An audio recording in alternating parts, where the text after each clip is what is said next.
Conference Centre reservations. Good morning. Hi, I'm interested in the computing conference next month. Future directions in computing? Yes, that's right. Could I ask you a few questions about it? Of course. Okay. I know the conference is for 3 days, but actually I want to attend on the Friday and Saturday only. Will that work out to be any cheaper? Let me have a look. Well, you could register for the 2 days separately, but that wouldn't actually save you very much, as it still costs £35 for each day. In fact, if you could register for the 3 days, you also get an invitation to a free dinner on the Saturday night, so that's probably the better option. Right, I'll do that. How much will the fees be in that case? It's £75. All right. I'd like to register for the full 3 days. Now, can I pay that by credit card? I'm afraid not. You'll have to send a cheque to us. Or you can pay at the conference office. Fine. So it's probably easiest if I pay by check. Now then, what else do I need to arrange? Right. How about accommodation? I guess that's not included in the price. No, I'm sorry, it's not. But we do have a few rooms available for delegates at the conference centre if you'd like. Those are very cheap, but if you're interested, you'll need to book soon because there's always a heavy demand for them. They are only £15 per night, but they are very basic, and you'd have to get your own breakfast because they don't provide you with that. But it's very convenient because it's in the same building as the conference rooms. Uh-huh. Or there's a very reasonable guest house, which is £25 per night, and I think that includes your breakfast. Is it close to the conference center? It would be about a 10-minute walk away from here. I see. That sounds quite reasonable. Now listen and answer questions 6 to 10. The details are all in our conference pack, which I'll send you. Great, thanks. That'll be very useful. Oh, and can you also send me an application form? Of course. I'll get that in the post to you straight away. Is there anything else? Yes, actually. Can you tell me where exactly the conference center is? Well, it's on South Park Road, and it's right at the end of the road next to the library. It's a 10-minute taxi ride from the station and will cost you £5. Otherwise, you can take the bus, which runs every half an hour from the station. That's the 21A, and it brings you straight to the conference centre. Right, got that. That is the end of Section 1. Section 2. Now listen carefully and answer questions 11 to 13. Good morning and welcome everybody. I'm Jenny Stewart and I'm the staff manager here at the Exhibition Centre. We're expecting this year's International Travel Exhibition to attract over 10,000 visitors a day, ladies and gentlemen, and you are among the 200 extra staff recruited to help look after them. Now, to help things run smoothly, we have divided you into 4 teams: the blue team, the green team, the red team and the yellow team.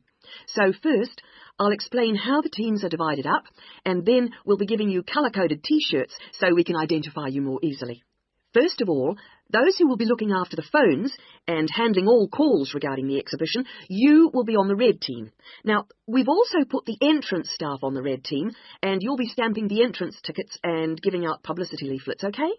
Those of you involved in distributing entrance tickets will be on the yellow team, and we've also put those of you who will be staffing the information booths around the conference centre on the yellow team, so you'll be getting a yellow T-shirt. Now, most of the hospitality staff have been put in the blue team, so the chefs among you and the kitchen hands will all need a blue T-shirt, but because of the sheer numbers, all waiting staff will be on the yellow team, and this includes the bar staff among you. Those who will be monitoring and directing the traffic in the car parks are on the green team, so you'll need to get a green T-shirt. This year, we've also employed a considerable number of attendants to direct the human traffic around the conference centre. Now, you'll be working in the exhibition hall at all times, giving directions and generally helping people whenever you can. And you will be in the red team, so please collect a red T-shirt. Now listen and answer questions 14 to 20. Right. Now that everyone knows what team they're in, we'll get on with the orientation and training program. And first, I'll run through the rest of today's program, which you should have in front of you, so that you can get a general idea of what else is in store today. This introduction finishes at 9:30, and then you'll be hearing from Anne Smith. Anne works in the accounts department on level 2, and she looks after all temporary staff, and so she is the person to see if you have any problems regarding pay.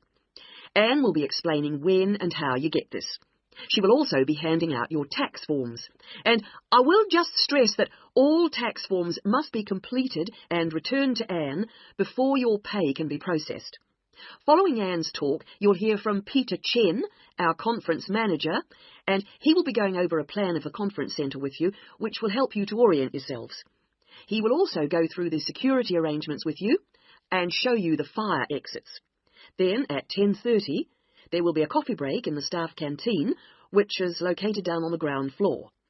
Now, after the break, we'll be moving to a different location for a video presentation, so instead of coming back here, we'd like you all to go to Lecture Room 311. You'll find it on this same level, just down the hall, and there you will be shown a video about important safety issues in the workplace called Safety at Work. We'll finish off the morning with lunch, which should give everyone a chance to meet and get to know each other, and we'll be serving you a buffet lunch in the main hall, which is on the first floor from 12 o'clock. After lunch, you'll be divided up into your teams to meet your team leaders, and we're hoping to be all finished by 3, so I won't delay you any longer, and I'll hand over. That is the end of Section 2. Section 3. Now listen carefully and answer questions 21 to 27. Good afternoon. Can I help you? Good afternoon. Yes, I've just transferred to the School of Education, and I'd like information about joining the library. Well, the School of Education has libraries on 2 sites, as I'm sure you know. This one here is the Fordham site, and the other is on Castle Road. And is there any difference between the 2 libraries? Not in terms of their facilities. Access to online databases and the internet is available at both sites, and each site has a range of reference materials on education. Oh, yes, I see. But the Castle Road site has books on the sociology of education and a collection of textbooks and teaching resources covering most of the subjects taught in secondary schools. Ah, right. But I'm training to be a primary teacher, so I need to look at materials for the 5 to 11 age group. Then you've come to the right place. At Fordham, we hold material relating to primary education, as well as special needs. But, of course, you'll need to familiarise yourself with both sites to make the most of our resources. You haven't mentioned periodicals. Are they held at both sites? Current issues, yes, but if you want to look at back issues, you'll need to use the CD-ROM databases, which are held here at Fordham. I see. Now, about borrowing books, I'm living out of town, so I'm hoping I can borrow quite a few items and cut down on the number of trips I have to make. Right, well, members can borrow 2 books at a time from each site. Only 2 books? Only 2 from each site, but that's 4 altogether. Oh, I see.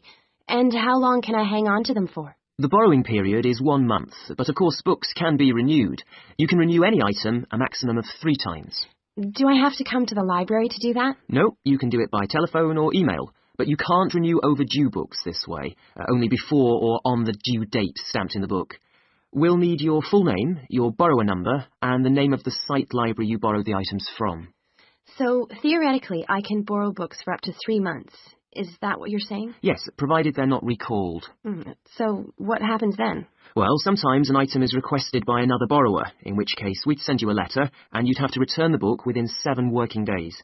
Don't forget, we're closed on Sundays. Okay. Now listen and answer questions 28 to 30. I expect it'll take me a while to find what I need. There's such a lot here. Yes, there is. But if you need help getting started, this term we're running 3 study skills workshops. Oh? What are they on? Let me see. The first one's on resources.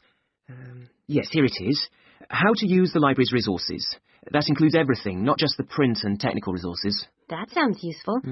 Is there anything on using the internet? Let's see. The one on the internet for beginners was last term. This term, it's finding research materials online. That sounds interesting, too. What's the last one? It's a workshop on dissertations. What do you mean? How to write one? No, it's more to do with academic writing conventions. You know, writing a bibliography and how to refer to sources in your text, that sort of thing. Anyway, here's a leaflet with information about all 3. Oh, thanks a lot. That'll be very useful. You're welcome. That is the end of Section 3. Section 4.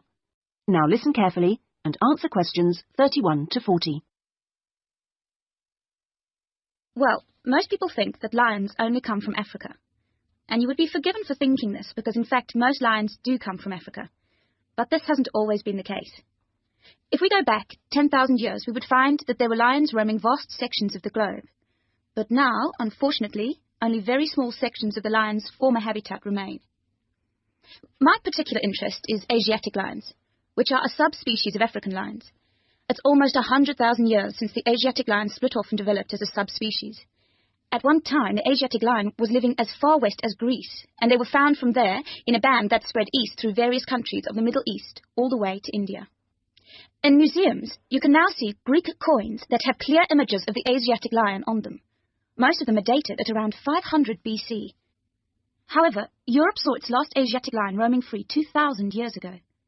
Over the next 1900 years, the numbers of Asiatic lions in the other areas declined steadily.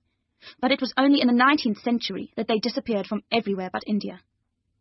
So, how can you tell an Asiatic lion from an African lion, with which you're probably more familiar?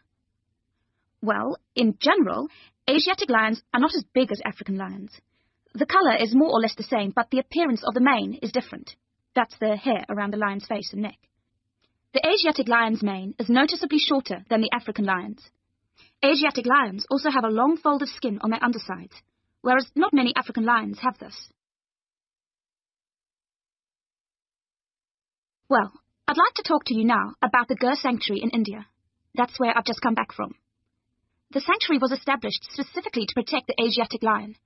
It's 1,450 square kilometres in area, and most of it is forest. There are now around 300 Asiatic lions in India, and almost all of them are in this sanctuary. But despite living in a sanctuary, which makes them safe from hunters, they still face a number of problems that threaten their survival. One of these is the ever-present danger of disease.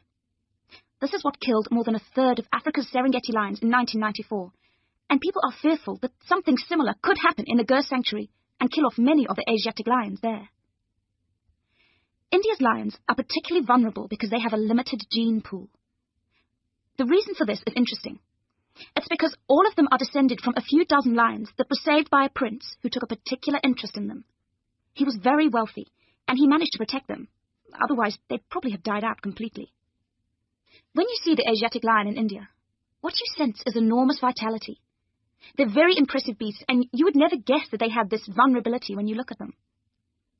The Asiatic lions don't have the Gir Sanctuary to themselves, I should add. They actually share it with about 2,000 farmers. A significant proportion of the lion's diet is made up of the livestock of these farmers, goats, chickens, and so on, as much as a third, in fact. And they've even been known to attack humans, especially in times of drought. One final piece of interesting information. In ancient India, one of the greatest tests of leadership for a man was to fight a lion.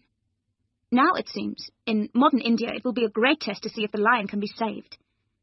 I'm sure this is something that all of you will share concern for too.